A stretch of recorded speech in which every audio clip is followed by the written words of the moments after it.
guys? Oh, fantastic. I needed a bit of a wash. Glad to see Twitter didn't bog it, so I was happy. That's right.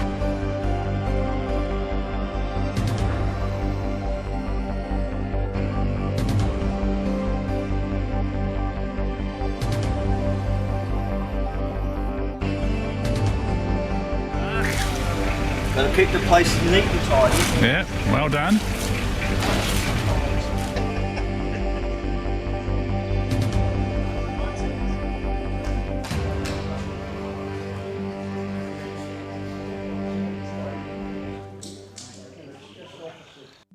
Good evening, ladies and gents. Welcome to the October Land Cruiser Club of Victoria meeting. So we've got Steve Burke from Toyo Tyres. Toyo Tyres are now an advertiser in the magazine, and he's going to finally settle for us once and for all. Skinny tyres versus fat tyres, cross plies versus radial, safety rims versus. Is there anything you're not solving for us tonight? No. Well, everyone, welcome Steve up. When you ready, mate?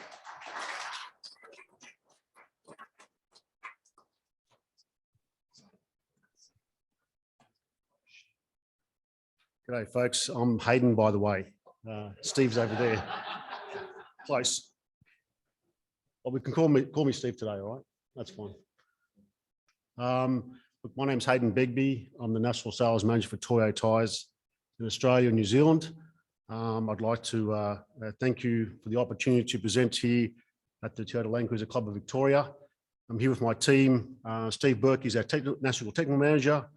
Tony Ryan is our regional manager for Victoria, Tasmania, New South Wales, ACT.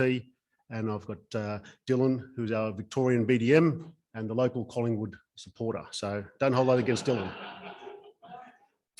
Now, as you know, Toyo is a major sponsor of the GWS Giants, so that's part of his prerequisite as employment is to support the Giants. Look, the reason obviously we're here today, Melbourne 4x4 show.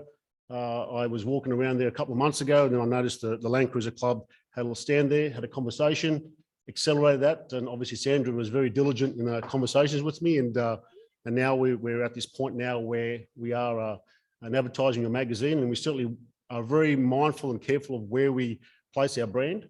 If you know Toyo Tyres, we don't sell our brand in every single tyre retailer.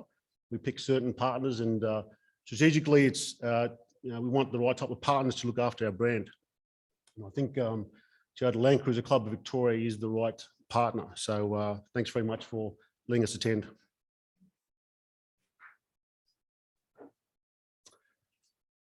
Toyo Tyres is a Japanese tyre manufacturer, over 70 years young, based in Osaka, Japan. Here in Australia, we've been in Australia for over 40 years. And we've always been known as a performance brand. If you rewind back 15, 20 years ago, the dominant car of choice at the time was HSV, Ford XR8s, and Toyo was a choice of tyre for those types of vehicles.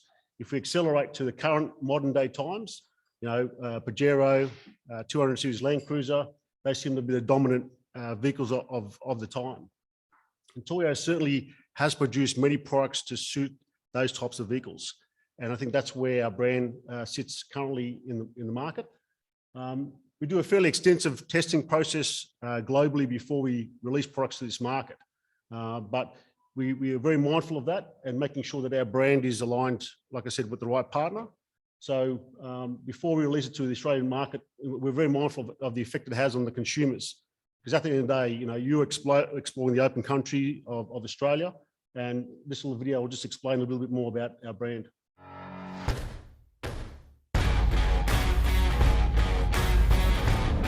We live in the lucky country. From the dusty tracks of Red Earth Centre, all the way to the sandy coastline.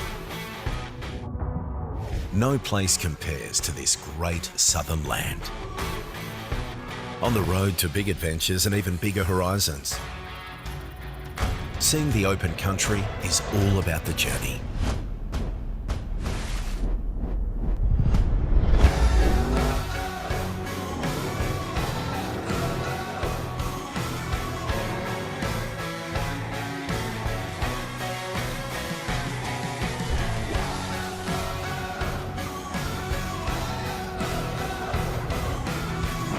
That's why we make tyres for drivers, not cars. Because what you put on the outside of your car matters to those on the inside. It's time to get out there and explore our open country.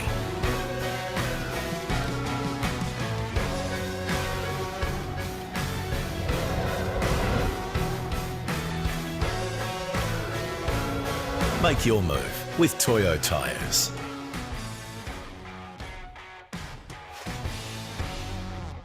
Messaging there is, we've got an expansive country, fantastic, vast environment here in Australia, and we make products to suit all of those environments. When you look at far north Queensland to West Australia, Toyo tyres is a preferred choice as a performance SUV tyre. So, very certainly very proud of the fact that we've established our brand in this marketplace. As mentioned before, Toyo tyres, who are we? It's just 70 years young, but if you noticed on that video, there were some off-road racing vehicles that we, support here in Australia. And those particular vehicles, that technology we use in the off-road racing scene in America, with Mad Mike in New Zealand, with Ken Block, we use that technology and we use that in everyday tyres. So that's our mantra, is to make sure that performance we use for our performance area of our business is that we put into products that you use every day. In the Open Country AT2, Open Country MT, which is a fairly popular mud terrain.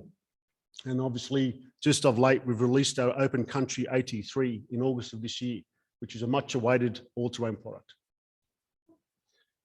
So unlike many other tyre manufacturers who have multiple factories around the world, Toyo is more about quality over quantity. So we have manufacturing plants in Japan. We have 2 over there. We have 1 in North America, 2 in China, 1 in Malaysia, and we've just opened 1 in Serbia in Europe. So 7 in total. And it's more about not the volume of product that they're moving out into the marketplace.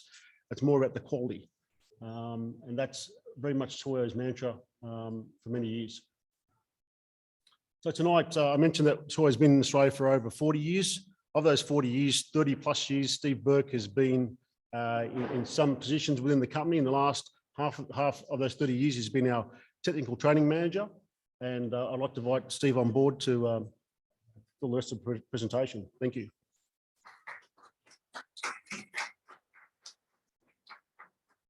Thank you for that great intro, Hayden. So look, probably one bit to take away from Hayden's presentation, it's really important, is our focus in recent times with Toyo internationally has been developing SUV products, okay?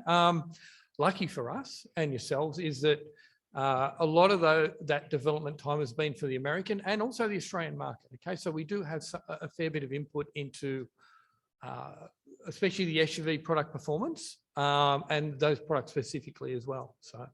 So tonight, look, I'm going to talk a little bit about product, talk a bit about tyre choice, because for yourselves, that your off-road experience depends a lot on the tyres you choose and also how much it's going to cost you, okay? So one really simple point is a decision that's not so good can cost you a fair bit of money. So have a good think about it when you're choosing your tyre.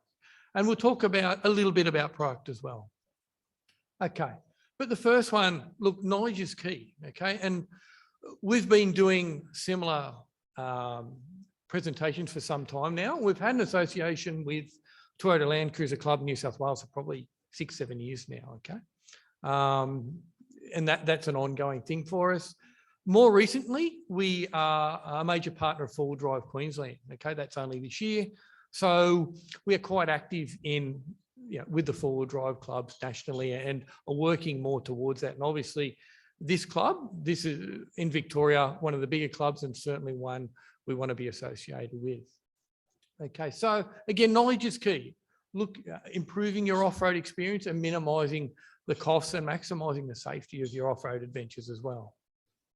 And part of that is obviously training. Now, when we talk about tyre choice, and retailers always tell me that when off-roaders but users themselves come in to their stores, they generally always gravitate towards the most aggressive tyres, the best looking tyres, okay? This is human nature, but what you really need to think about when you're choosing your tyres is what you need rather than what you want, okay? And often those are two different things, okay? Probably a better example of that is our recent four-wheel drive show attendance. Most people will start at the mud tyre side, okay? They'll go over and that's where the conversation will start. When you speak to most users, they don't really need that, okay? Most of them, an all-terrain will be more than adequate and a much more cost-effective option, okay, after you speak about what they're actually doing with the tyre. But look, not to say there isn't a market for the very aggressive tyres out there for people who do that sort of off-roading. Okay, but I suppose the key is to actually think about what you're going to do with the tyre before you put your money down and choose. Now, choosing 4x4 tyres. Now, this is the Toyo SUV range at the moment. And look, most major manufacturers who do SUV tyres will have a similar sort of range. We have a highway tyre, the Open Country UT. So this is very much like the original equipment tyres you'll find on most 4x4 utes and wagons, okay? So really good if you're doing very little off-road or no off-road, maybe a little bit of sand occasionally. At the moment, as Hayden mentioned, we actually have two all-terrain products in the market. The AT3 was released in August, and as we get more size, it'll eventually replace the Open Country AT2. And we'll talk a bit more detail about the AT3 as we go along. Then we get more aggressive, the Open Country RT, which is more a aggressive all-terrain or a hybrid tyre. So it sits between your traditional all-terrain and our traditional mud terrain tyre, which is the Open Country MT. Now, Hayden did mention our involvement in off-road racing, both in Australia and look, in the US for some years now. So the MT is a little bit unique, and it was actually developed from an off-road race tyre rather than being developed from a normal mud tyre, okay? So that's why it has quite an extreme construction as far as puncture resistance and sidewall stiffness, okay? Now, just looking, probably important things for off-roaders. So as we get more aggressive, we have a more puncture resistant construction, okay? Off-roaders often talk about the number of plies in the carcass. So highway tyres and most all-terrains, and ours are mainly 2-ply. Once we get to the Open Country RT and the MT, we generally have all 3-ply construction. So much heavier tyres, but much better puncture resistance. Okay, and as we get more off-road oriented, we also get more tread depth, okay? More tread depth, generally better for off-road traction, but you give away that on-road performance with more tread depth, okay? All right, so yeah, we'll talk about the Open Country AT3. Now, the AT2 was really the main product that established us as a well-known SUV brand in this market. And this is the Open Country AT3 is really an evolution of that product. Okay, so we sold the Open Country AT2 for 7 years now. So very well established in the market, a lot of feedback and data, both from end users, test users, and our dealer base as well. So, and the feedback we had on that product is very good tread life, good low tread noise, uniformity. Now, this is roundness and balance. This is something that dealers really care about, okay? In that where it takes them less time and effort to balance, that saves them money, okay? And minimize the amount of comebacks they have regarding vibration issues, okay? So this is really important to dealers. Puncture resistance, obviously for off-road, very important.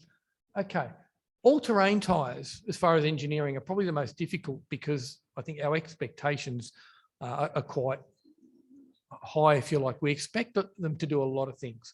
Decent on-road performance and handling, as well as good off-road performance, sorry. So we want two things that are generally opposing when we're looking at especially tread compounding. We want decent levels of on-road grip and wear, as well as what we call cut chip resistance. So where we're doing a lot of dirt road work and that becomes an issue, we need a compound with that, okay? Very hard to do all those things together, okay? A good range, obviously, to meet the market demand, okay?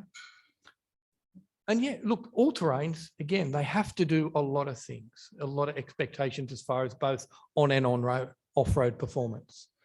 The AT2, to be frank, has been a really, again, established us in that market for us. So we wanted a product that had all the positives, but with some improvement. So we wanted to keep the treadwear of the AT2.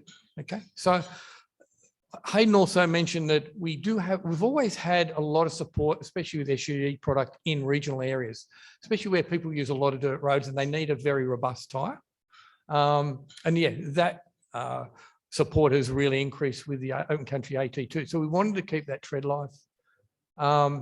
We wanted to improve that cut chip resistance, okay? But also improve wet performance at the same time. And that is quite tricky engineering wise. Similar pattern noise, but a little bit better off-road traction. I'll show you in a sec how we did that without making a big change. Now, this is something that's really only important in Victoria, okay? What we call the 3 PMS marking. So 3 peak snowflake. So this is actually an international standard rating for snow traction. All the AT3s will have this marking. Now, actually, I'd probably like feedback from yourselves, but my understanding is with this marking in the high country, tyres with this marking don't need to use chains, okay? And that's unique, okay? And that's obviously Victoria only. New South Wales, no. But I often get a lot of calls asking for, do our products have this rating? And yeah, that's unique to Victoria high country road regulations. Okay, so all the new AT3s will have that marking, okay? And the market's always changing, so we need some new sizes for new vehicles, okay, as well with the AT3, as well as getting rid of some where demand's dropping off. Okay, so look, in essence, it's basically evolving a product that's been excellent for us to provide some improvements. And this is a little bit of tech. This is some of the changes we made to make those improvements. And the first are what we call the lateral grooves. So these are the grooves running this way on the tyre. So one way we've made a big difference to the off-road or improvement to the off-road traction and achieve that snow rating is improve those lateral, the width and also the length of those lateral grooves, okay? So, yeah, so rather than have a short one, we have a shorter one, then a longer one, shorter one, then a longer one, okay? And that's made a big difference for that marking, okay, the way it got rid of that slush, okay? But off-road too, on softer surfaces, that gives a bit improved traction as well. And another thing actually you'll probably see better from this slide is the different, more offset shoulder block. Here we have a slight offset. Here we have a much larger offset. Now, again, that's really to improve off-road traction and give the tyre better bite on off-road surfaces. Okay. Another feature which is really to minimise irregular wear, and especially what we call feathering, is we've added these, what we call a multi-wave sipe. So the previous AT2 had siping, which are these tiny little grooves here, if you like. These improve on-road grip on wet sealed roads. So, but we've added what we call a multi-wave sipe. So inside the sipe itself, we have these little molded sections that actually interlock. Okay, so we get that sipe, the improvement in grip, but minimize the flex. Okay, something that comes from our passenger car range.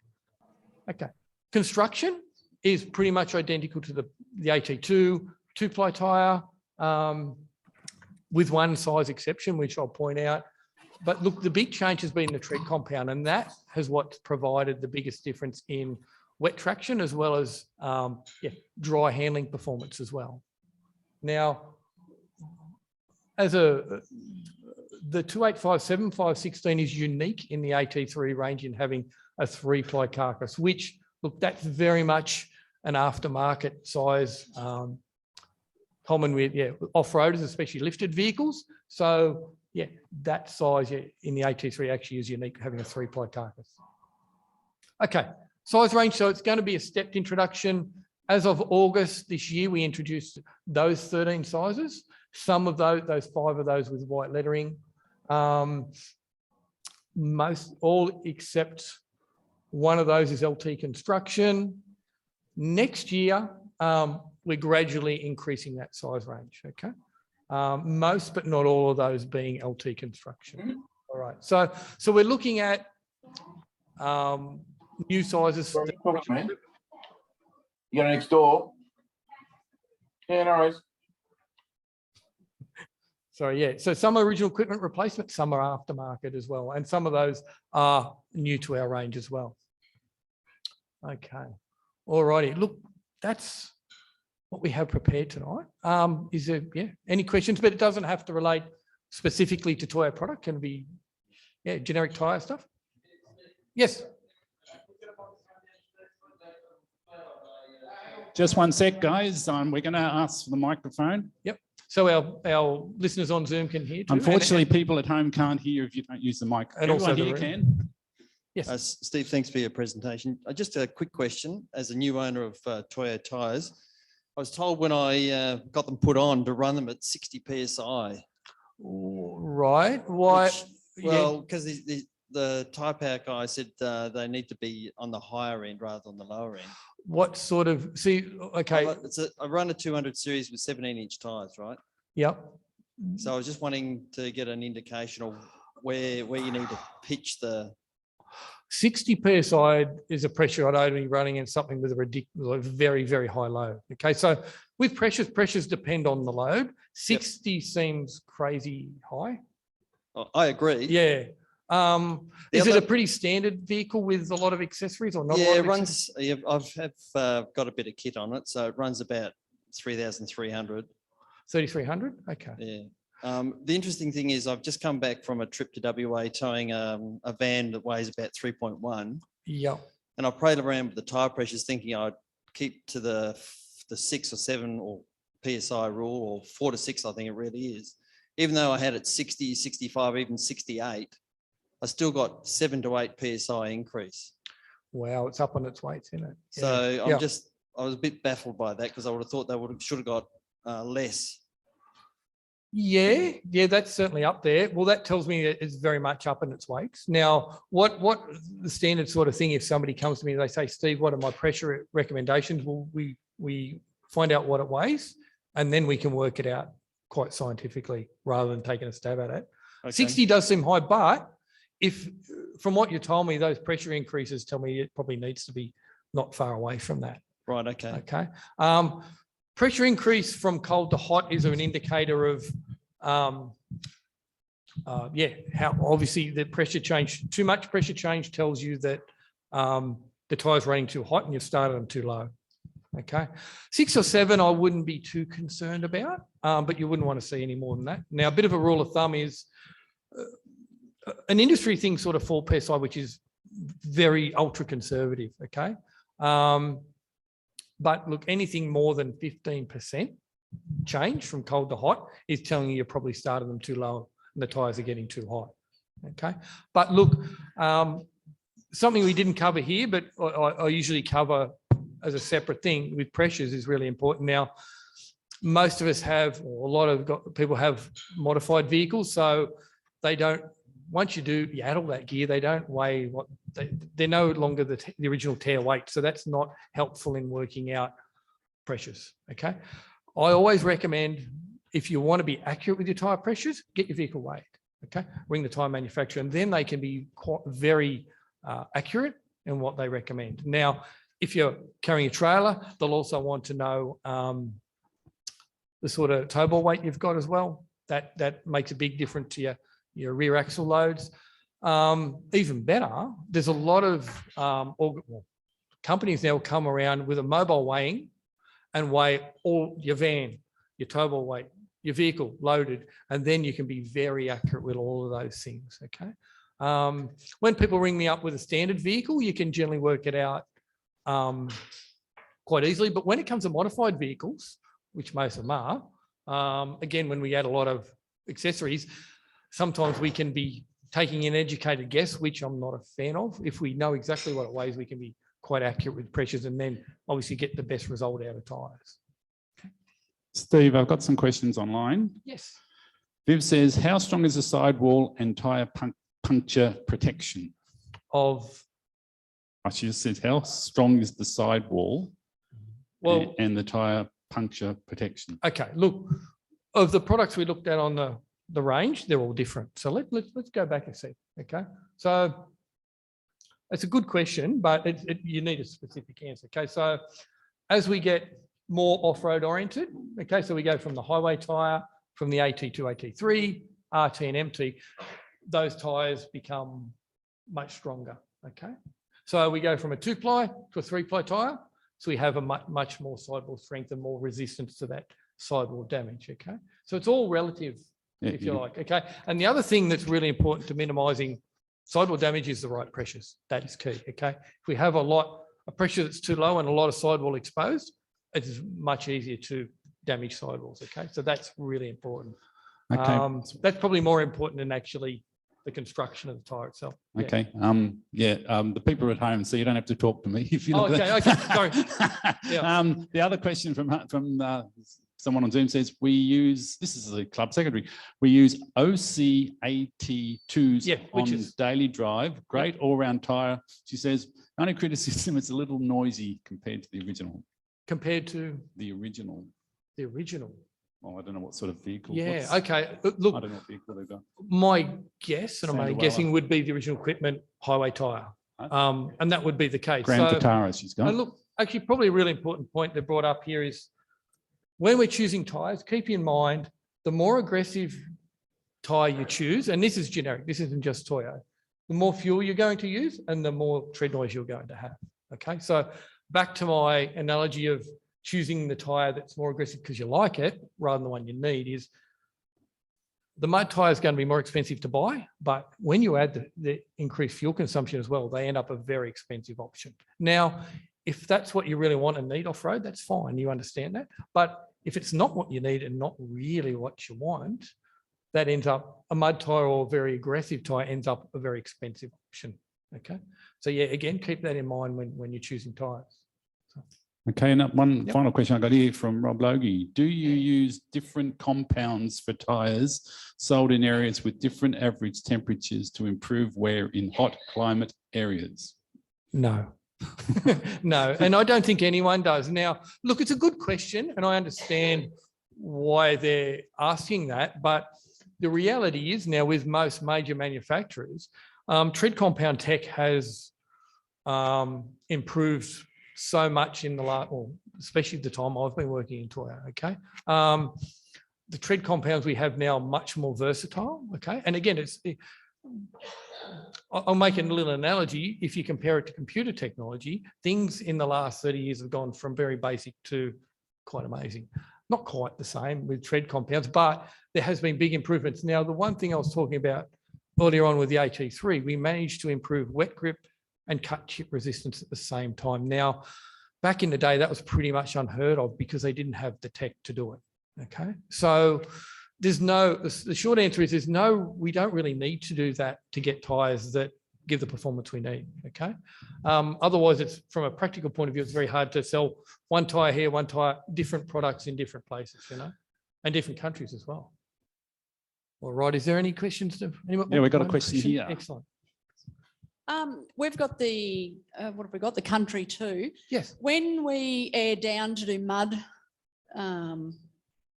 you know, and sand travelling, yes, what tyre pressure would you recommend? Again, it's going to depend what you need to start with.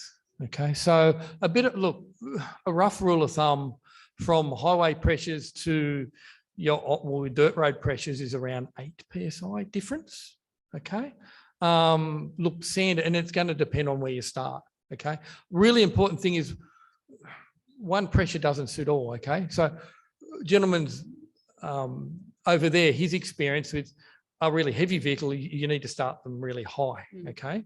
And if you start at 60, you might only go down to, you know, 50 or something for that, or even a bit less for sand, obviously. So it's going to depend on where you start. Okay. Right. But yeah, so what's really, I always recommend, talk to your time mate, give us a ring and say, okay, our vehicle, we've got this, weighs this, and I can give you some quite accurate numbers then without guessing. But yeah, look, we certainly recommend, if you ring me, I'll generally give you 3 pressures. One will be highway, one will be unsealed road, so that's a maximum average speed of around 80 k's an hour. Okay, and another one is like slow off road, so maximum average speed of around 30 k's an hour, which is usually sand and slow off road. Yep. Okay, yep. Right, thank you. And that covers most eventualities. Got another question here. Just our interest, about 18 months ago, I was looking at the RTs. Yep. And I had real difficulty finding them in the Yes. size. I run a 285 65 R18 on the 200 series, modified.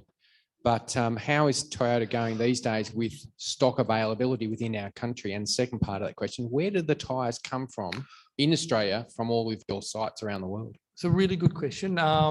So we'll go back to those. Oh no, we'll leave it. Okay. It depends on which product you buy. Okay. Open country RT has been really problematic, especially in the last 4 months. It's from USA. Okay. Getting product out of there has been really problematic. At the moment, just right now, stock's actually not bad. It's not good, but it's not bad of that product. Okay. But yeah, in general, in the past 12 months, RT has been challenging. Okay. Open country AT2 and AT3, nearly all Japan. Supply of those has been quite good or a lot better than RT. MT, look, I've got to say that's always been on and off a bit. That's actually a Japanese produced tyre. Okay. Just as a side thing, the MT is actually the only SUV product we looked up there that's made using our Atom system, which is probably our most advanced manufacturing system. Okay. All the others are actually quite conventional the way they're built, but still have that really good uniformity. But so it depends which product you're buying. Yeah, the American stuff has been difficult in the past 12 months as far as supply. Yeah. So sorry. Look, at the moment, it's actually not bad. It's not bad. Yeah, it's been actually only in the last couple of weeks, believe it or not, we actually got a lot in of the American stuff. So it's quite good. Yeah.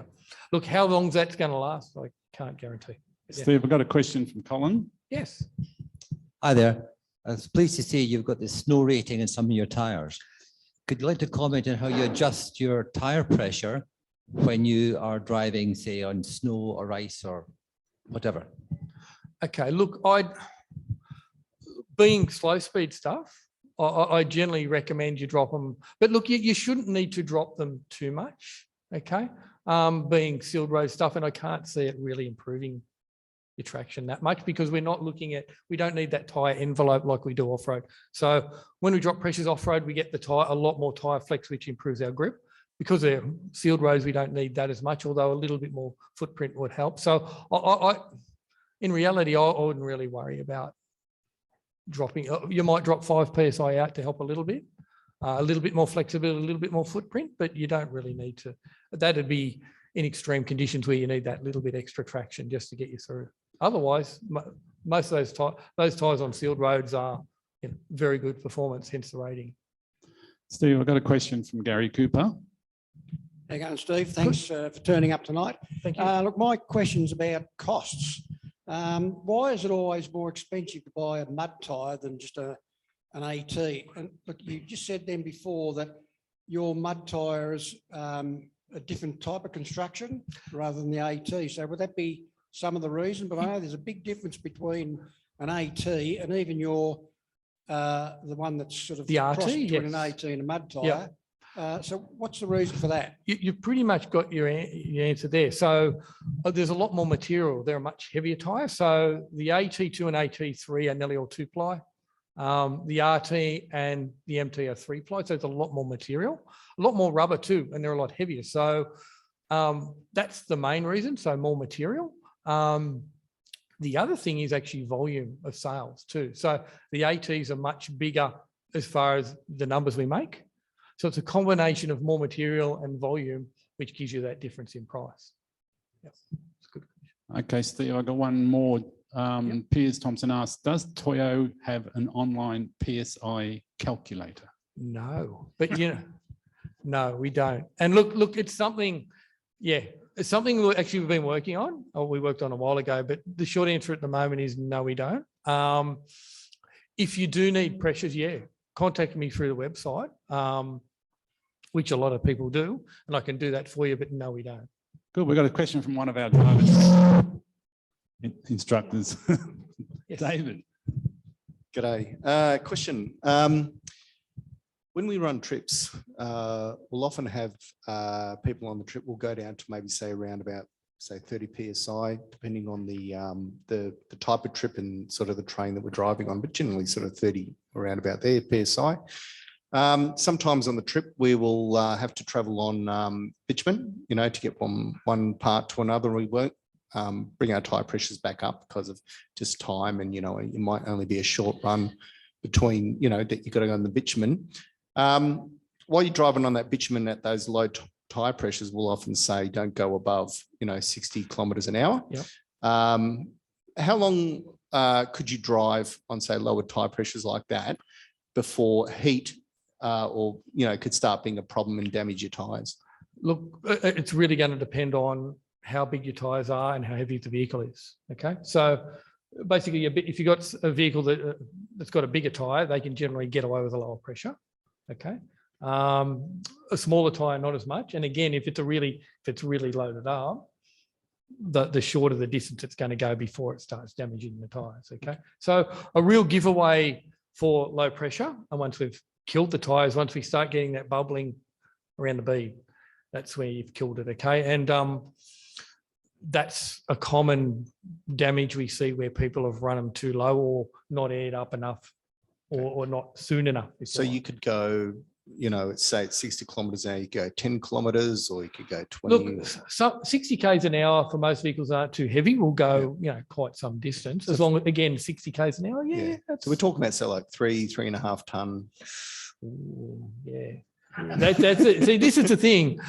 It's a really good point. Is most of these vehicles are way up. When we weigh them, are way up in their weight. So that means the heavier they are, the shorter the distance they're going to go until they start overheating the tires. Yeah. Okay. Yeah. All right. Okay. So again, I really recommend for investing in getting a vehicle weighed. Okay. I'm not the GVM police, but for working out your tire pressures, with that information, you can be very accurate without guessing. Okay, and it's a very small investment compared to the cost of your tires and generally all the other things you spend on the vehicle. Good investment. Okay, all right. Look, again, thanks very much for your time. Thank you.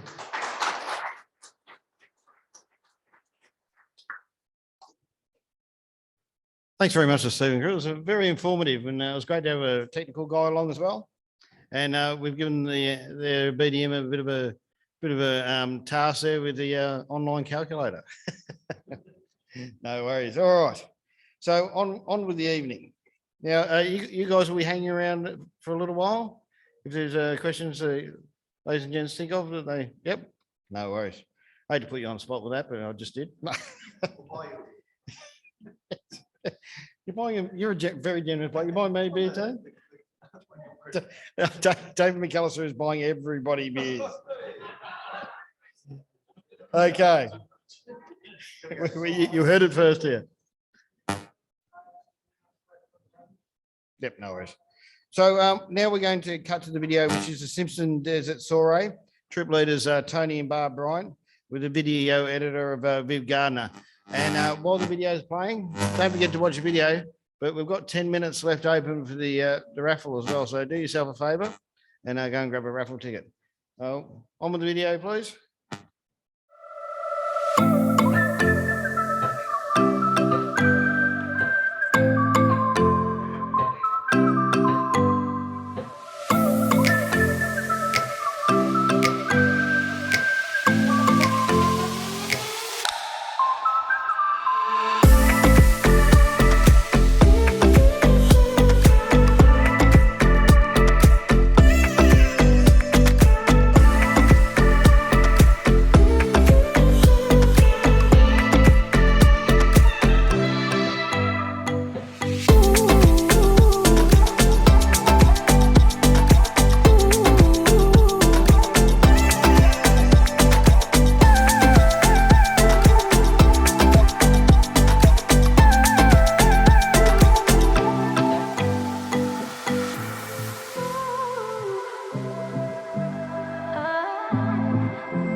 bolt yet from down there.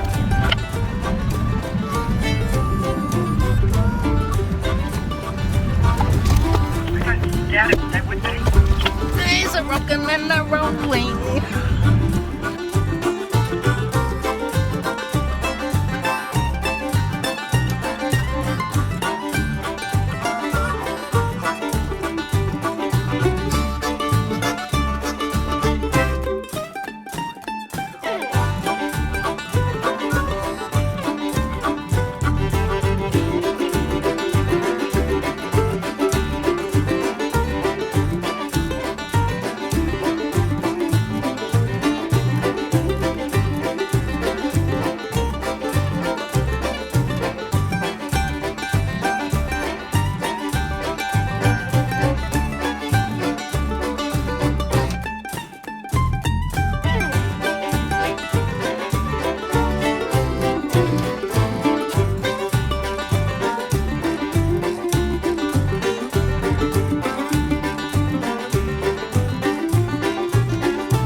Another absolutely fantastic trip.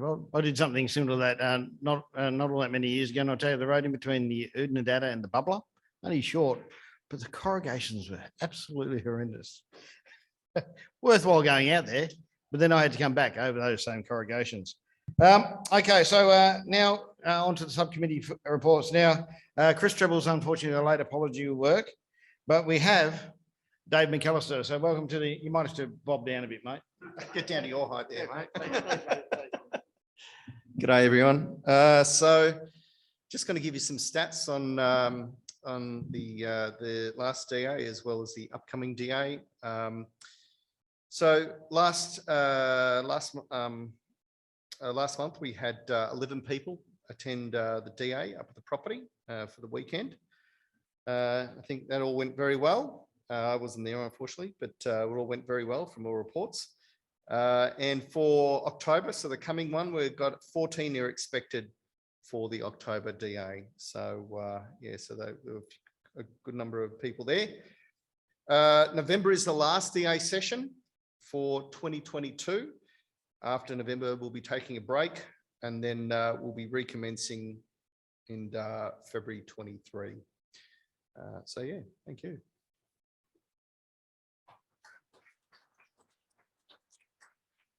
It's like a toilet seat, mate. When you finish with it, put it down. All right? Thanks. Wanted an apple box to tea. All righty then. No worries. So Liz, of course, is an apology because she's over in Western Australia at the National Gathering. Now, some news about the National Gathering coming up. Trip convener, is Viv on Zoom tonight? Yep. Okay. So we'll pass you over to Viv now, tell you all about trips. Thanks, Viv. Nothing really much to report. All trips are full, but we do have 2 new trips being listed. One's the Golden Way, Dalesford to Castlemaine from Alison Hilton and Chris Atkins, who I'd like to thank very much for putting this trip up. Baz and I are running a 4-day trip, Australia Day to the King Valley, 26th to the 29th of January. If you can't come for the 4 days, you can't talk the boss into giving you the intervening day, or you can't take a sickie, just come for the weekend, that's fine. So we need more trips. The weather's starting to improve. Mind you, there's probably not many places you can go that's dry, but hopefully people will find something to do. I'd like now to cross to Sharon, who's got some photos to show the club of the rebuilt huts that were destroyed by the fires. These were visited by Sharon and Andy and James Clark, I think, during their recce for a trip that Sharon and Andy are planning to run for the 50th birthday. Over to you, Sharon. Hi, Where are you? I'm here. Okay, I see you. Okay. Hi, I'm Sharon, and a few weeks ago we ran a Get Dug Out and Ruin trip, and I'll move back. And we went and visited a few of the huts. Some of the huts were brand new huts that had just been rebuilt. So the Victorian High Country Huts Association work with Parks in Victoria and help them to get huts maintained, rebuilt. During the fires, the basalt knob hut was burnt, and you can see what it used to look like and what it looks like now. It's being cleaned up, but unfortunately I don't think that hut is going to be rebuilt due to what it was. Keep going. And Mount McLeod fire hut also was burnt down. That one hasn't been rebuilt. We'll go on to the next one. The turntable huts. They're talking about building a single hut to replace those huts that were burnt. The next slide will show you what was left after the fires. It's quite devastating, the fires going through and just destroying everything, not just the huts, the trees, the plants, the animals. Martha Vale Hut was burnt before the fires. So when the fires went through, it actually took out that whole area. But Martha Vale Hut had actually burnt down before that due to an accident. Someone not knowing how to light a fire, thought they'd use some chainsaw, oil, petrol, fuel in the fire, and it got out of hand and burnt the hut down.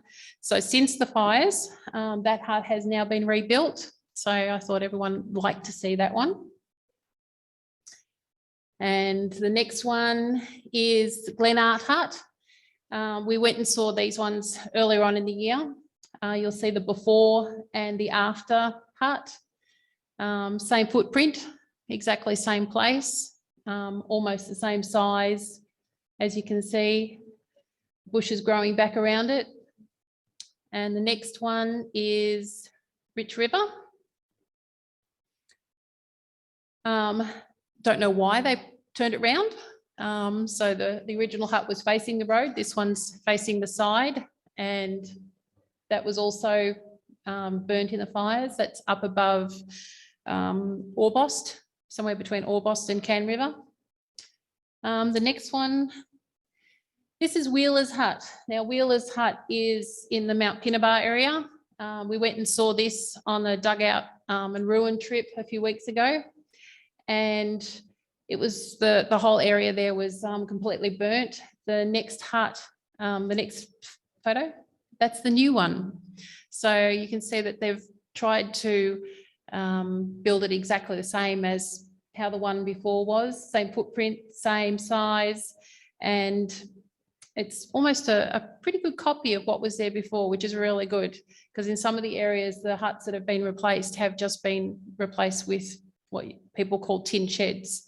Unfortunately, the corrugated iron huts, the insurance through the parks will only build an iron hut, and that turns out to be a garage when you replace it. So the next one, this is ski hut. That was what was there before. Take note of the bush in the background, how lush and thick it is. And you'll see in the next slide, the difference, the devastation the fires caused. As you drive through this area now, it's just barren. There's just so much open space. The fires must have burnt really hot through there, and there's a lot of trees that aren't coming back. But the hut, almost identical to what was there before. It absolutely looks fantastic. Gibson's hut, that was what was there before. As you can see, all the lush bush around the hut. And now, Gibson's hut, the brand new hut. When we got there a few weeks ago, there was a lot of people camped around the hut. So that one had quite a gathering. But these are all the brand new huts. So I thought you'd all like to see the new huts that are out there. Okay, thank you very much. Thanks, Sharon. So amazing job, Victorian High Country Huts Association too. So yeah, it's a very worthwhile association when they sell their calendars and whatnot. So always a good idea to grab them. Okay, so moving on from trips is the WA gathering. Of course, that's underway. And I've some very good news I got from our delegates as part of the full drive gathering is we now officially have the 2025 Vic gathering. So that's great. Some great news. We've got years to prepare for it. So there'll be an expression of interest going out sooner than later for membership who wish to be involved in forming a subcommittee to get it all happening. So look forward to that. And now we're gonna moving on. We got the Geelong branch with Alison Williams. I assume we have Alison on Zoom. Beauty. Okay, over to you, Alison. Thanks, Simon. Evening, everybody. Sorry, can't be there this evening. We had a great evening at ARB. They were really generous with a door prize, which Brad Meacham was very lucky to win a new compressor. They're interesting, showing us all their new gear. You climb up and try out their rooftop tent. Our next social is lunch at Mav's Greek restaurant on Sunday the 6th, and our November meeting is the second Tuesday of the month, so that will be on the 8th of November because of the long weekend. Geelong Christmas Barbecue, which is last social for the year, is on Saturday the 26th of November. We're having that at Bunjil Lookout in Maud, so it's very easy to get to for everybody. It has free camping, all facilities, fire pit, tables, camp kitchen. All you need to do is bring a chair, and Geelong branch will provide the food, and all we do is ask you to bring a salad or dessert, and when you're booking online, please just note down what you'd like to bring. So thanks, Simon. That's all from us at the moment. Beauty, thanks for that, Alison. Looks like the social events are certainly happening down Geelong Way, which is great. Okay, just a quick check of Q&A. Do we have any Q&A, gents? Sorry, no, only a note from Ken Gladigow, and I think this is referring to the Toyo Tires video. So great photos, great music too. So glad we got the audio going for you guys. Beauty, no worries. Okay, so we'll move on with the subcommittee reports, and we'd like to welcome Brian Stewart up. Welcome, Brian.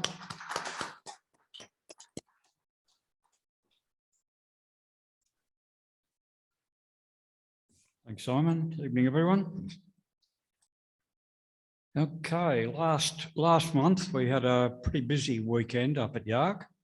Weather was okay, a bit cold at night, but we got through it all right. We had a kids' day on the Saturday, plenty of kids there, and they had a ball. CFA came in, sprayed a bit of water around, kids climbed on the truck, I had a great time.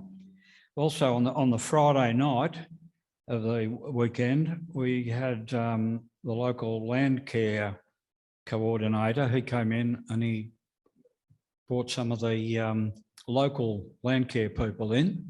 And I think there were about 18 or so of them, plus some of our members, and they took it on a night walk around some areas of the property, and they found quite a few different birds, what have you, which was good. Deer, wombats, yeah, with an owl. I think I don't know what I did with my piece of paper that I had those things written on, but there's quite a few photos, and that went up on Facebook, and a bit of a report there by some of the people who were up there for that weekend. Well, I think some of them were very surprised as to what we actually do up there on those weekends. A good few new members along there for that weekend, and we've got quite a few new members coming up for this weekend.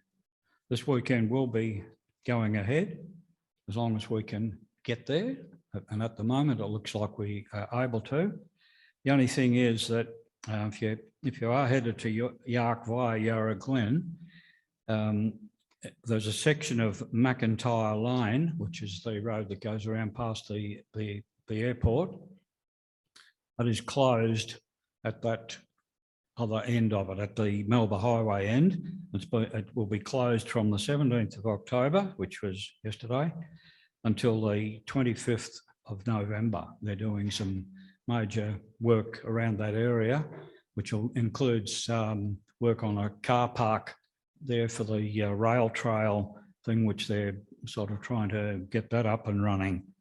So that's, you need to go back around through Lilydale Coldstream and back through into back into Yarra Glen, if that road's open.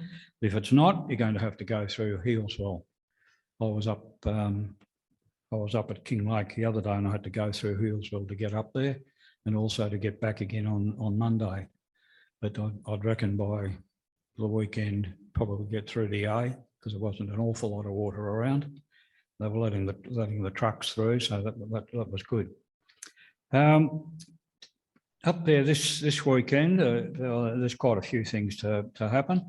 Quite a bit of preparation work to be done for Cruisacana, because it's very close now. It's only 5 weeks away, that. So it's crept right up on everybody. And also having the guy come in with the Bobcat, because he needs to do a few things for the Cruisacana team, and we've got some other minor track work that needs to be done. Gary Holt, our resident plumber, he's going up there tomorrow to start digging the drains for the septic tank and what have you down at the Birch Hut. And he's got an inspection booked for Thursday afternoon, and but he's having trouble getting in touch with the inspector. So I think he's going to be taking photos of what he's done before he fills it in again. And he's looking for anybody else who feels like going up there a couple of days early. I can go up there on Thursday and give him a hand. I believe that Gary Cooper is going up there on Thursday, and give him a hand. So we need all of that to happen. As I said, yeah, we've got quite a few new members coming up for this weekend. We haven't got a lot of our regular team there.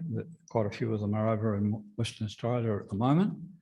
One of those guys that's over there is Eamon. He's been working on the walk from the Hilton to the Birch Hut. There's a lot of steps. I can't remember. Do you know how many steps they put in, Peter? No, quite a few. Anyway. Yeah, they did. Yeah, about 15 or 16 last maintenance weekend, and we've been sending a lot of the newer members down there with him, and they've sort of really enjoyed that. And when you get involved in a project like that, you can go back again and say, I helped with that. You know, that's great. It's a kilometre walk.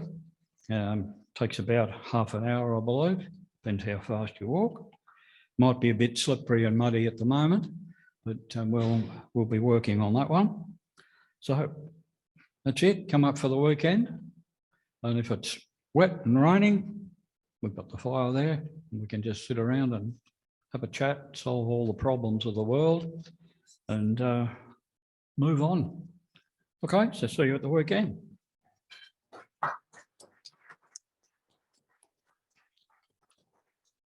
Beauty. Thanks very much, Brian. Fantastic. Now, social is next, of course. I believe Grace is in Wales at the moment, or maybe Queensland. She left Gabby to tow the caravan across to the other side of the country while she went jet setting. Half her luck, and Helen's unavailable as well with Eric over in Western Australia. So I do have a reminder that to RSVP for the children and grandchildren attending the Norlands Park Christmas do on December the 4th. Also, you probably would have noticed the bush dance to be held on February the 25th. So don't forget to pop that one in your diaries as well. Always a good shindig. Okay, so moving on, special events, and Sandra Tanner on Zoom. Welcome, Sandra. She's on Facebook. Well, there you go. That's one I should cross off the list there. So four-wheel drive Vic, Eric Bishop. As I said, Eric's off with Helen in Western Australia, but I was in communication with him during the week, had a bit of a chat to him in regards to the flood response, and he'll be heading that up once the water subsides. He's due back any day now, next couple of days, I believe. So he'll be heading that up in conjunction, of course, with four-wheel drive Vic being the four-wheel drive Vic president. Okay, moving on. Webmaster, welcome to Laurie.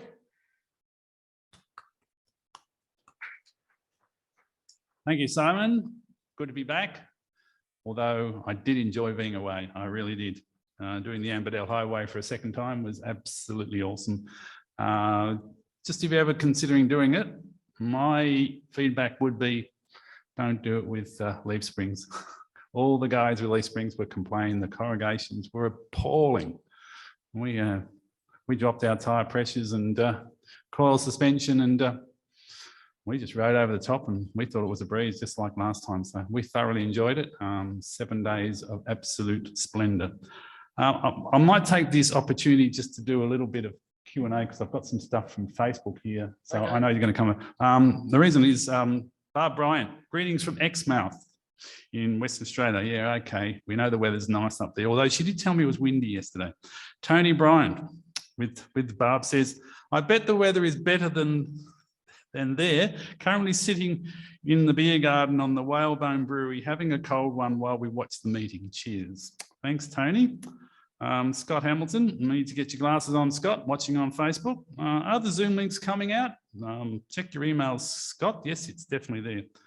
Harry Maragos asked the question about the snow tyre markings. Steve, he asked the question, I'll try and rephrase it. How do the powers that be know when you come along with these snow tyres that you don't actually need chains? How do they know that? Yeah, but how do they know that you don't actually have to have the chains? That's his question. Okay, all right. Yeah.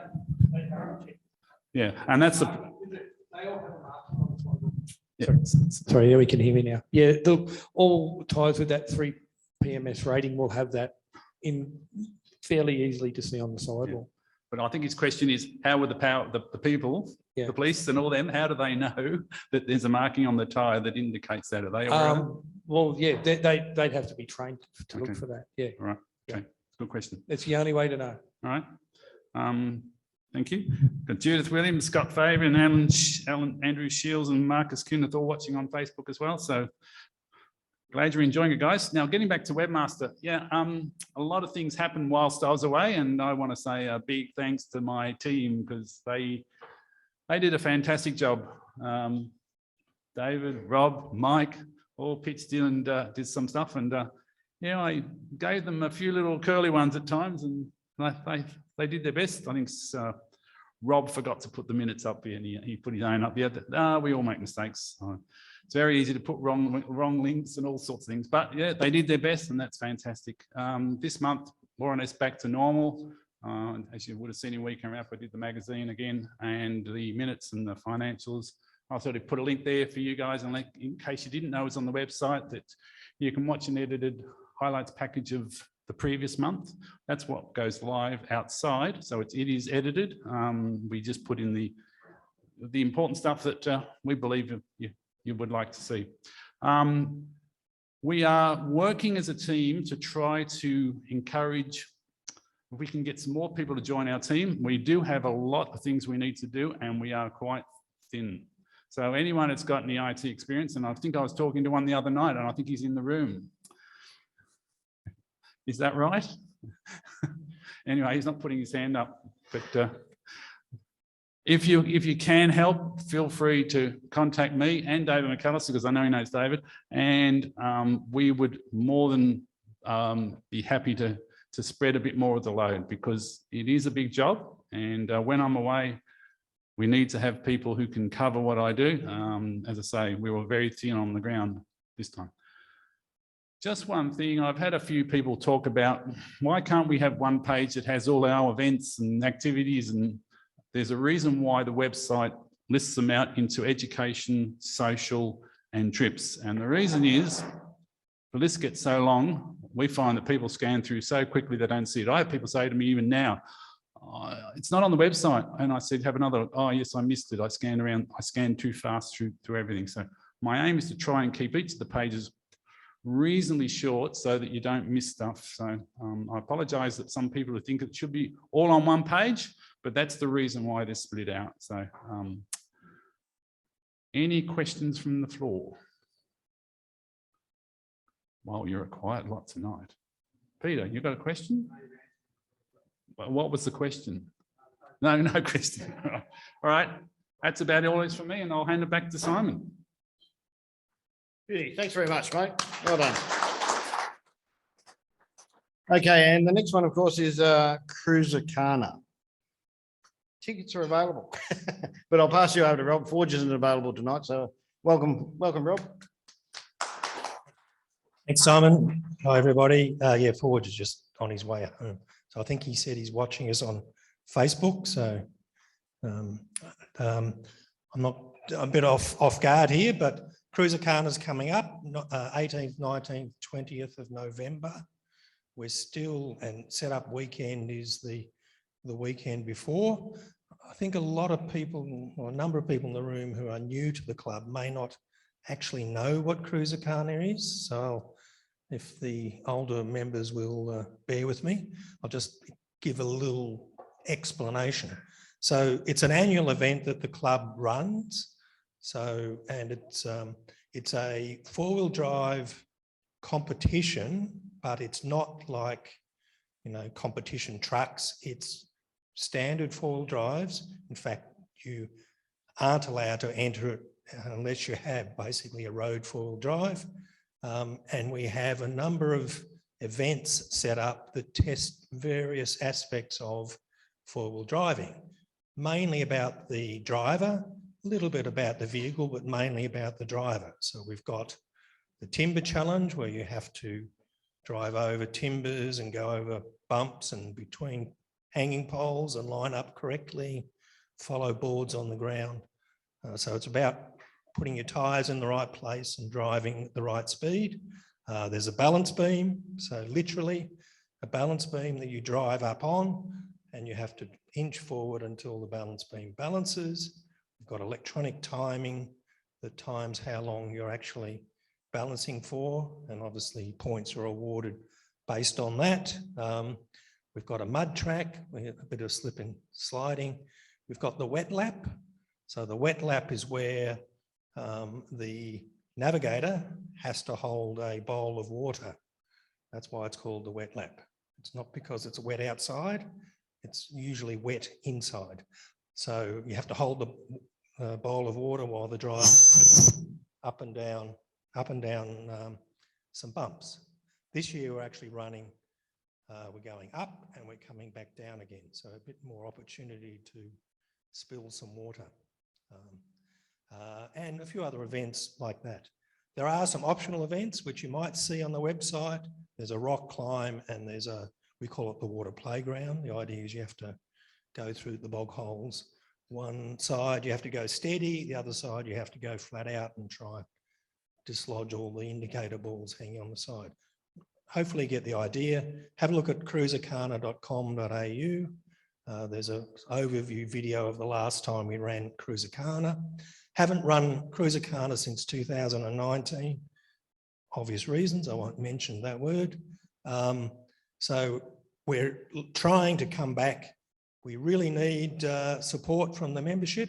So what happens, people think, oh, it's a fundraiser. No, it's not a fundraiser for the club. The purpose of Cruisercana is really, we need to break even, so it's not a burden on the members. That's why we charge entry fees, but it's really about the club getting together as a team and putting a weekend event, which is open to the general public.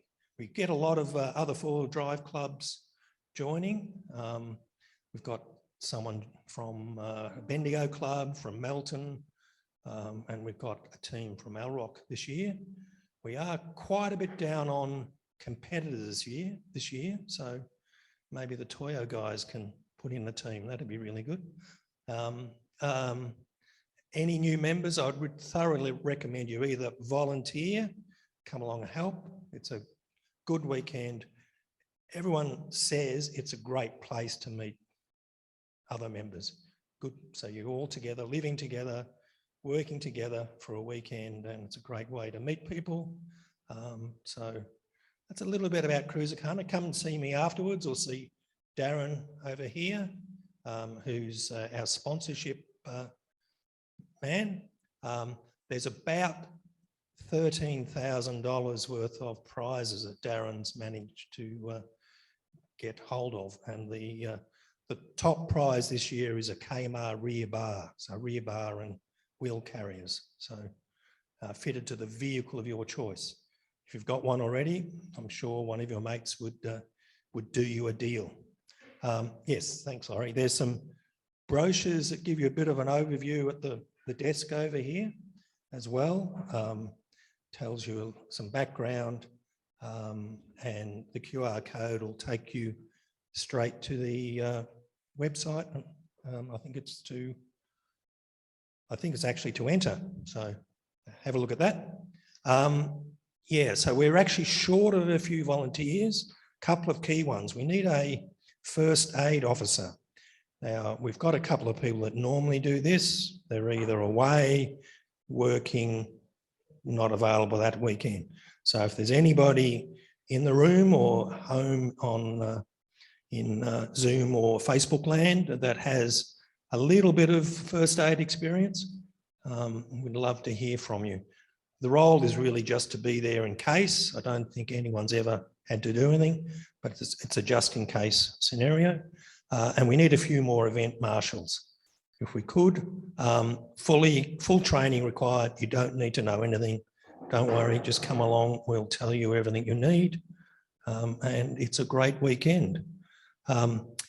Last thing, my dear wife over here is flogging raffle tickets. So we have, so if Come on, everybody— Kim, go on, Spruik, go on. So there's two, well, go on, Kim, you have a say. Okay, so I'm flogging raffle tickets. Please buy some raffle tickets. They are $2 a ticket, but please buy a book. $20. Hit me up, $20. That would be awesome. Take them to your work, take them home, sell them to your wife. I don't really care. It's $20 a book. What are they going to win for $20? They're going to win a $1,500 fridge, and the rest I don't know. I'll just have a little look. ARB fridge, and if you don't want it, I'll buy it from you if you win. So please. I don't know. I can't read. I haven't got my glasses on. Second glass is Terrain Tamer Series 3 air compressor, and third prize is Clampit Tyre C wheel clamp, 195 205 millimeters wide. Preferably $20 a book if you can. Really, I'm going to come around and hound you in a moment. And if you want to see some stuff on Cruisercana, go to the website cruisercana.com.au. There's a video there of the last one we did in 2019, and I think there's a little clip. No, perhaps we took it out, don't know. But the president, he actually, I remember, did the wet lap, and he had this big plastic thing over him. I said, "You don't trust your drivers." And he said to me, No, I trust him, but I'm a realist. And it's 1 litre of water in a little bowl. It's 1 litre. They weigh it at the start. And when you get to the bottom, Duke Wow. Gardner usually does that, doesn't she? She weighs it and then she sees what the distance is. And that's how you lose points. And yeah, it's good to have a bit of David McAllister. I think you were chucking it over the dashboard, weren't you? Actually, that reminds me, there is another event, which is, we call it the navigation trial. So there's a whole bunch of cones set out. The navigator is given a map, which is a route around the cones. And the cars get different maps, so you can't follow what went before. And it's become to be known as the marriage breaker.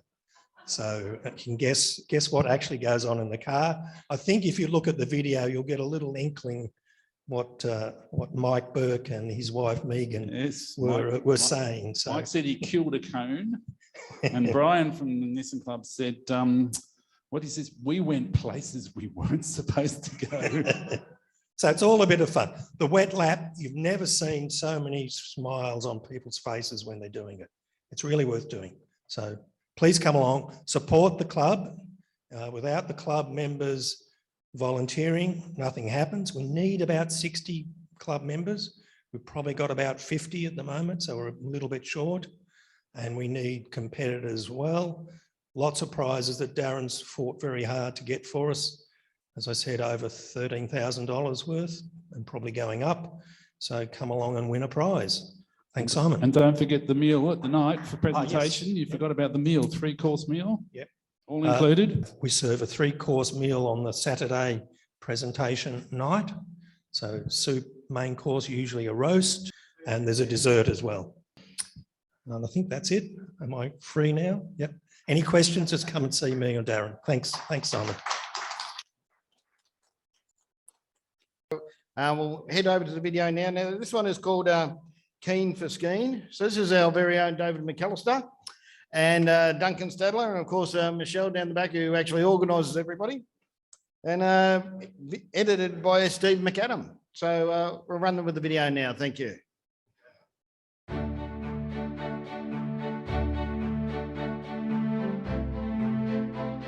We're going to get a bit of snow today. We've got a bit of a drive up to the top of Mount Skiing. It's going to take a couple of hours to get up there. So make sure you engage the four-wheel drive, make sure your tyre pressures are down. Everyone should have their tyre pressures down at least like 25% at this point. When we get up to the top of Mount Skiing, we're going to basically all go in one big convoy all the way to the top. I'll be in the lead, Duncan will be at Charlie at the rear. Make sure you use your convoy procedures. You know.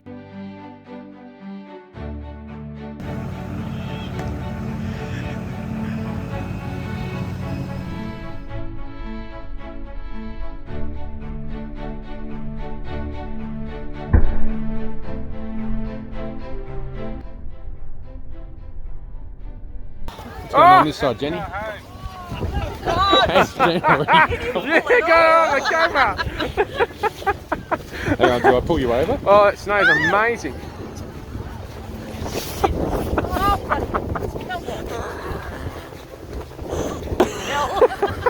Don't play this at the meeting.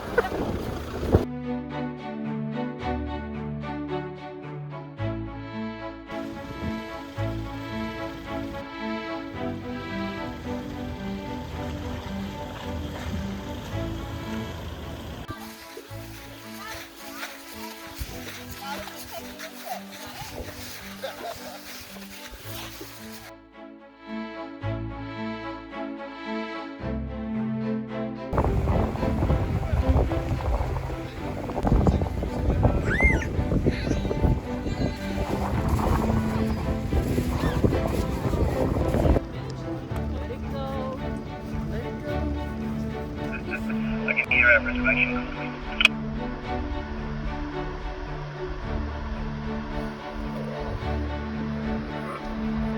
Everybody's made a nice big hole there for us. On video. It wish it could be Charlie. Oh.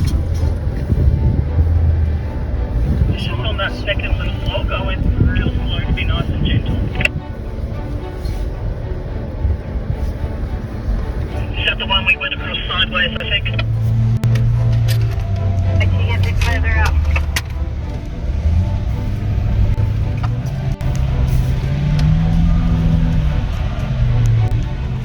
Make a man, that is fun, yeah? Yeah, boy.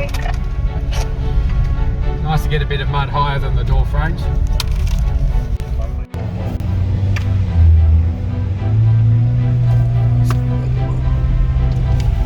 It's very slippery.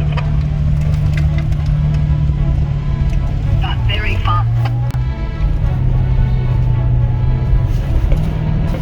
Ollie, how you going? Is everyone?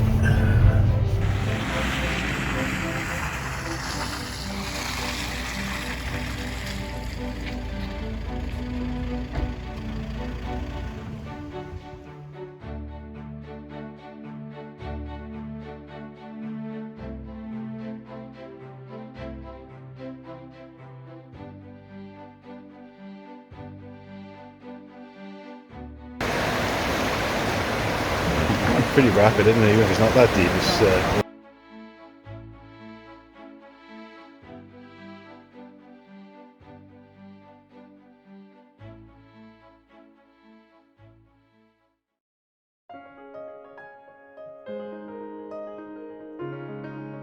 Folks don't know where I come from.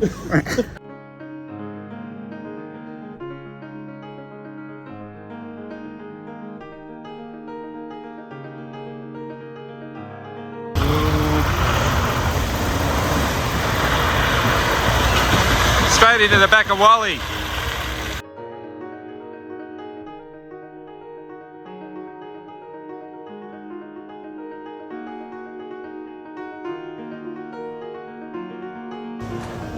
That's okay. Keep the momentum going.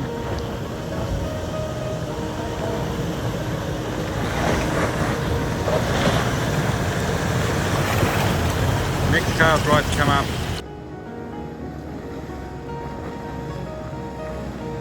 Next car's right to come. Marcus Melly on the way.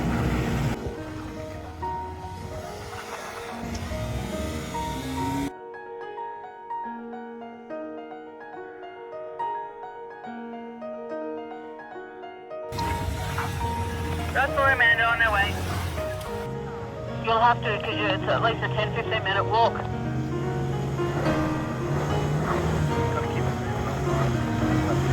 Keep going. Next car's right. Next car's right to come up. Clear and leaves are coming up now. Low range. Maintain your momentum. Oh, there's plenty. Here's the last one. Next car's right. Next car. Next car's right. Are you the last?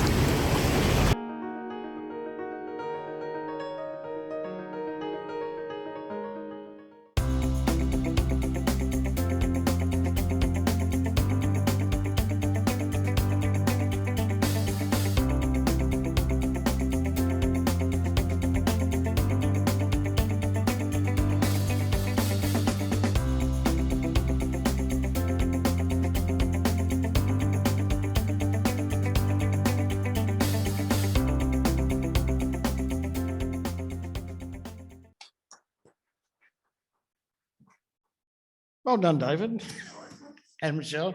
And of course, our Steve who edited it up and everyone who supplied the footage. Absolutely fantastic trip. It's a kiddie rated, so that's old kids, young kids and actual kids. I've taken grandkids, I've taken nieces and nephews on that trip. It's great, it's fantastic. One of my most memorable times with the club was actually early on in the days. We didn't even make it up to the summit. We made it up about 3/4 of the way up to the picnic area there. And we had a snowball fight with about 65 people. And being trip leader, I got absolutely smashed. Left, right and centre. Someone showed me, for those who've been in the club for a while, will know John Nazalumian. And he sent me a photograph a couple of months back. He said, "Do you remember this, Simon?" And you can barely see me for all the snow that's hanging off my beard and whatnot. I said, "Yes, thanks for the reminder, mate. Thanks for the reminder." Is there any general business from the floor? Can we get a microphone over to Brian, please? Recently, Andy and Sharon took a Queensland TLC member up around the property, and I was just wondering if we've had any feedback on that at all. Okay, so for those who aren't aware, I'll just, for those at home, we were approached on behalf by Sharon with a TLCCV member, and they were asking permission to be driven around on the property. I haven't heard anything from a committee level, but we confirmed he was actually a Queensland member. And then the committee, a majority of the committee granted permission for the member to be on there under Sharon's supervision. I heard they enjoyed the weekend, but is there any feedback there, Sharon? Yes, they had an absolute ball. They wanted some advice on tracks going around the Victorian High Country. With a lot of the gates closed coming down from Queensland, they were sort of just wanted some pointers on places to go that were still open. So we helped them with that. And when we found out they were going to be in the Arc area, we invited them up to the club with the permission of the committee, and we took them around the club and they were absolutely rapt. They said that they're going to go back to Queensland and brag about the club and tell everyone about it. And they said that our property is the best thing since sliced bread. And thank you very much for everyone that does all the hard work up there. Beauty, thanks very much. And correct me if I'm wrong, I believe he was their marketing guy, and he was also a driver trainer of theirs. So we'd have a good idea about what's going on. Sure, it's not beaches, but they do have the mountains up there, up near. Geez, I can't think of the name of it. It's up near Australia Zoo.